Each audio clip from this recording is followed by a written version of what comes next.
John 5. Sometime later, Jesus went up to Jerusalem for one of the Jewish festivals. Now there is in Jerusalem, near the sheep gate, a pool, which in Aramaic is called Bethesda, which is surrounded by 5 covered colonnades. Here a great number of disabled people used to lie, the blind, the lame, the paralyzed. One who was there had been an invalid for 38 years.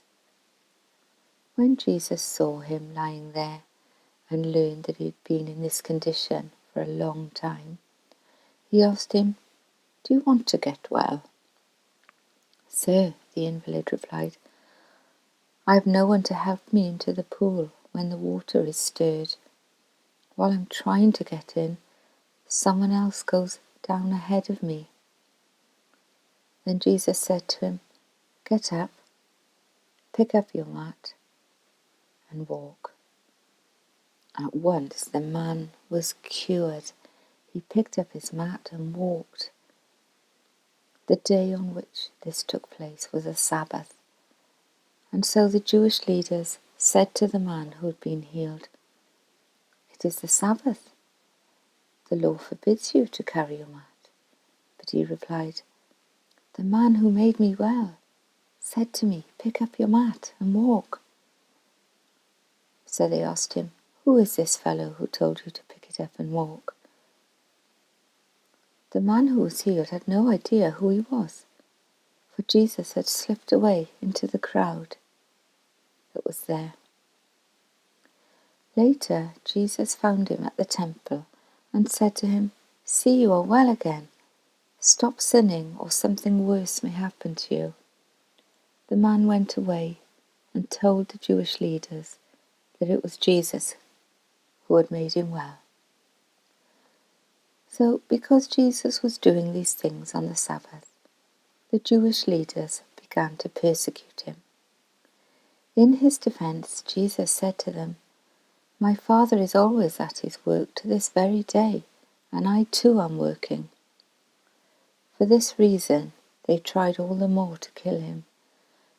Not only he was breaking the Sabbath, but he was even calling God his own Father, making himself equal with God. Jesus gave them this answer, "Very truly, I tell you, the Son can do nothing by himself. He can only do what he sees his Father doing. Because whatever the Father does, the Son also does. For the Father loves the Son and shows him all he does. Yes, and he will show him even greater works than these, so that you will be amazed. For just as the Father raises the dead and gives them life, even so the Son gives life to whom he is pleased to give it. Moreover, the Father judges no one, but has entrusted all judgment to the Son, that all may honour the Son, just as they honour the Father. Whoever does not honour the Son does not honour the Father who sent him. Very truly I tell you, whoever hears my word and believes him who sent me has eternal life, and will not be judged, but has crossed over from death to life.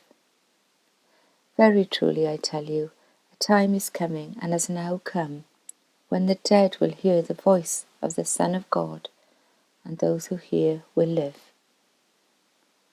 For as the Father has life in himself, so he has granted the Son also to have life in himself.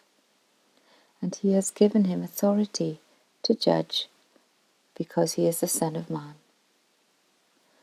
Do not be amazed at this, for a time is coming when all who are in their graves will hear his voice and come out. Those who have done what is good will rise to live, and those who have done what is evil will rise to be condemned. By myself I can do nothing. I judge only as I hear, and my judgment is just, for I seek not to please myself, but him who sent me.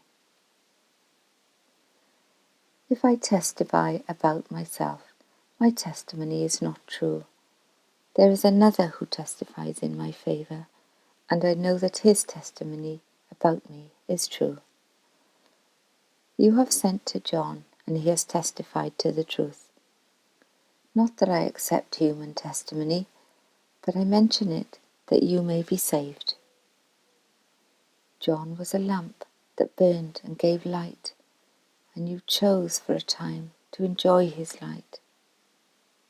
I have a testimony weightier than that of John, for the works that the Father has given me to finish, the very works that I am doing, testify that the Father has sent me. And the Father who sent me himself testified concerning me. You have never heard his voice, nor seen his form, nor does his word dwell in you, for you do not believe the one he sent. You study the Scriptures diligently, because you think that in them you have eternal life. These are the very Scriptures that testify about me, yet you refuse to come to me to have life. I do not accept glory from human beings, but I know you. I know that you do not have the love of God in your hearts. I have come in my Father's name, and you do not accept me. But if someone else comes in his own name, you will accept him. How can you believe, since you accept glory from one another, but do not seek the glory that comes from the only God? But do not think I will accuse you before the Father. Your accuser is Moses, on whom your hopes are set. But if you believed Moses, you would believe me, for he wrote about me. But since you do not believe what he wrote, how are you going to believe what I say?